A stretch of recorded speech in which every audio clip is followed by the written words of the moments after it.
के बारे में बात करेंगे। जैसा कि आप सब लोग जानते ही हैं, हाल ही में 1 जुलाई 2017 से जीएसटी लागू हुआ है। जीएसटी यानी goods and services tax. Goods मतलब कोई भी चीज़ जिसे हम देख या छू सकते हैं, जैसे कि मोबाइल फ़ोन, क्लोथ्स एटसेट्रा। वहीं सर्विस मतलब जिसको हम देख या छू नहीं सकते, बस उसको हम महसूस कर सकते हैं, जैसे अगर आप किसी रेस्टोरेंट में खाना खाने जाते हैं। अब बात करते हैं टैक्स की। दोस्तों, टैक्स वो होता है जो हम गवर्नमेंट को पे करते हैं, जिसे गवर्नमेंट पब्लिक वेलफेयर के लिए यूज़ करती है। दोस्तों, 2 टाइप के टैक्सेस होते हैं, direct tax and indirect tax. Direct tax में हमारा आ जाता है इनकम टैक्स। सिंपली जो हमारी इनकम होती है, अगर वो ज़्यादा है टैक्सेबल रेट से, तो हमारा टैक्स लगता है इनकम पे। इनडायरेक्ट टैक्सेस में हमारा आता है सेल्स टैक्स। कोई भी गुड्स या प्रोडक्ट की सेलिंग होती है, उस पर जो टैक्स लगता है वो आ जाएगा सेल्स टैक्स के अंदर। फिर आता है एंटरटेनमेंट टैक्स। दोस्तों, जैसे अगर हम कोई मूवी देखने जाते हैं तो हमें उस पर एक टैक्स पे करना पड़ता है, जिसे हम कहते हैं एंटरटेनमेंट टैक्स। सर्विस टैक्स, जैसे मैंने आपको बताया कि अगर हम कोई सर्विस लेते हैं तो उस पर लगता है हमारा सर्विस टैक्स, जैसे कि रेस्टोरेंट सर्विस या फिर एयरलाइन सर्विस एटसेट्रा। फिर आता है हमारा कस्टम ड्यूटी। दोस्तों, अगर हम किसी दूसरी कंट्री से गुड्स इंपोर्ट या उसमें एक्सपोर्ट करते हैं तो हमें देना पड़ता है कस्टम ड्यूटी। फिर हमारा आता है एक्साइज ड्यूटी। अगर कोई product with in the country यानी इंडिया के अंदर ही मैन्युफैक्चर हो रहा है तो उस पर लगेगा हमारा एक्साइज ड्यूटी। तो दोस्तों, ऐसे बहुत सारे टैक्स होते थे जिन पे अलग अलग रेट्स होते थे, और एक प्रोडक्ट या सर्विस पे कई तरीके के टैक्स लग जाते थे। तो अब इनडायरेक्ट टैक्सेस की जगह आ गया है जीएसटी, जिसमें सारे टैक्सेस को मिला के एक कर दिया गया है, जिससे जो है कॉम्प्लिकेशंस कम हो गई है टैक्सेशन सिस्टम में।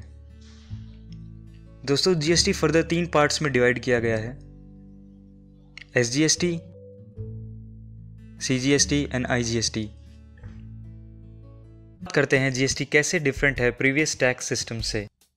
मैं आपको एक एग्जांपल देके समझाता हूँ। दोस्तों, प्रोडक्ट को बनने के बाद कस्टमर तक पहुँचने से पहले कई सारे लेवल्स से गुजरना पड़ता है, जैसे प्रोड्यूसर जो प्रोडक्ट बनाता है, होलसेलर, फिर रिटेलर एंड फाइनली कंज्यूमर। पुराने सिस्टम में क्या होता था, मान लीजिए टैक्स रेट है 10%। जो प्रोड्यूसर है उसने 50 रुपये का कच्चा माल यानी रॉ मटेरियल खरीदा एंड 50 रुपये का उसने प्रोडक्शन एंड प्रॉफिट ऐड किया, तो टोटल हो जाएगा 100। अब 100 रुपये पे 10% टैक्स यानी 10 रुपये उसको टैक्स पे करना पड़ेगा, जो कि वो प्रोडक्ट की कॉस्ट में ऐड कर देगा। तो होलसेलर को पड़ेगी वो 110 रुपये में। अब होलसेलर उसमें अपना प्रॉफिट ऐड करेगा, मान लो 10 रुपये, तो 110 प्लस 10 हो जाएंगे 120 रुपये। फिर उसको भी गवर्नमेंट को 10% टैक्स देना पड़ेगा, जो हो जाएगा 120 का 10% इज इक्वल टू 12 रुपीज़। तो अब वो रिटेलर को पड़ेगी 132 रुपीज़ में। ऐसे ही रिटेलर भी अपना प्रॉफिट ऐड करेगा 10 रुपीज़, तो हो जाएगा टोटल 142 रुपीज़ एंड टैक्स बनेगा 142 का 10% 14.2 रुपीज़। तो फाइनली वो कंज्यूमर को मिलेगी 156.2 रुपये में। तो दोस्तों, आपने नोटिस किया होगा कि जो प्रोड्यूसर है वो एक बार टैक्स पे कर चुका है प्रोडक्ट पे, तो जो होलसेलर है वो भी उसी प्रोडक्ट पे दोबारा टैक्स पे कर रहा है, एंड जो रिटेलर है वो फिर उस पर दोबारा टैक्स पे कर रहा है। तो ये होता है टैक्स ऑन टैक्स, जिसे हम कास्केडिंग इफेक्ट भी कहते हैं। तो इसी की वजह से दोस्तों जो है प्रोडक्ट का प्राइस हायर हो जाता है और अल्टीमेटली जो बर्डन है वो कंज्यूमर पे आ जाता है। अब इसी एग्जाम्पल में बात करते हैं जीएसटी सिस्टम में। जो प्रोड्यूसर है उसने 50 रुपये का रॉ मटेरियल खरीदा एंड 50 रुपये उसका प्रोडक्शन एंड प्रॉफिट ऐड किया। तो अब जो उसको टैक्स देना होगा वो वैल्यू एडिशन पे देना होगा, यानी सिर्फ 50 रुपये पे, मतलब 50 रुपीज़ का 10% 5 रुपये टैक्स देना होगा। तो वो होलसेलर को मिलेगा 105 रुपये में।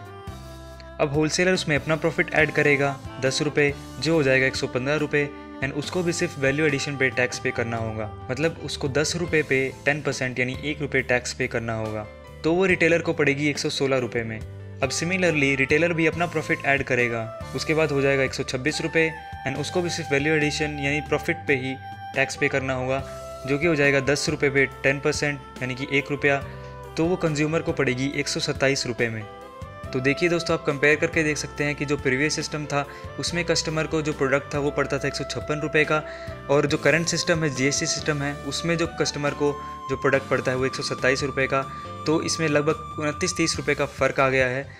दोस्तों, ये मैंने एग्जांपल लिया है सिर्फ आपको समझाने के लिए, आपको ताकि इजीली समझ आ सके। इसमें एक टर्म होती है इनपुट टैक्स क्रेडिट, जो मैंने इसमें नहीं समझाया है। इनपुट टैक्स क्रेडिट क्या होता है दोस्तों, कि ये जो टैक्स है ये प्रोड्यूसर, होलसेलर और रिटेलर को एक बार पे करना पड़ता है गवर्नमेंट को, फिर जो गवर्नमेंट है उनको वापस दे देती है, जिसे हम कहते हैं इनपुट टैक्स क्रेडिट। तो बात कर लेते हैं कैटेगरीज की। Categories of GST in India. First is 0% category, 5% category, 12 and 18% category and 28% category. दोस्तों 0% कैटेगरी मतलब इस तरह के आइटम्स जो हैं वो एग्जम्प्टेड हैं जीएसटी से, मतलब उन पर कोई टैक्स नहीं लगेगा, जैसे कि books, bread, egg, fresh vegetables and fresh fruits. दोस्तों 5% की कैटेगरी में हमारे वाइडली यूज्ड आइटम्स आ जाते हैं, जैसे कि shoes, T, coffee, train ticket and small restaurants. दोस्तों 12 एंड 18% कैटेगरी में हमारे आ जाते हैं नॉर्मली यूज्ड आइटम्स, जैसे 12% में आ जाता है मोबाइल फ़ोन, आयुर्वेदिक मेडिसिन्स, 18% में आ जाते हैं camera, mineral water, monitor, computer etcetera. दोस्तों 28% कैटेगरी में आ जाते हैं हमारे लग्जरी आइटम्स, जैसे कि branded jeans, telecom services, 5 star hotels and luxury hotel rooms etcetera. तो दोस्तों ये मैंने बस आपको ओवरव्यू दिया कि कितने टाइप की कैटेगरीज होती हैं और किस तरह के आइटम्स उन कैटेगरीज में डाले गए हैं।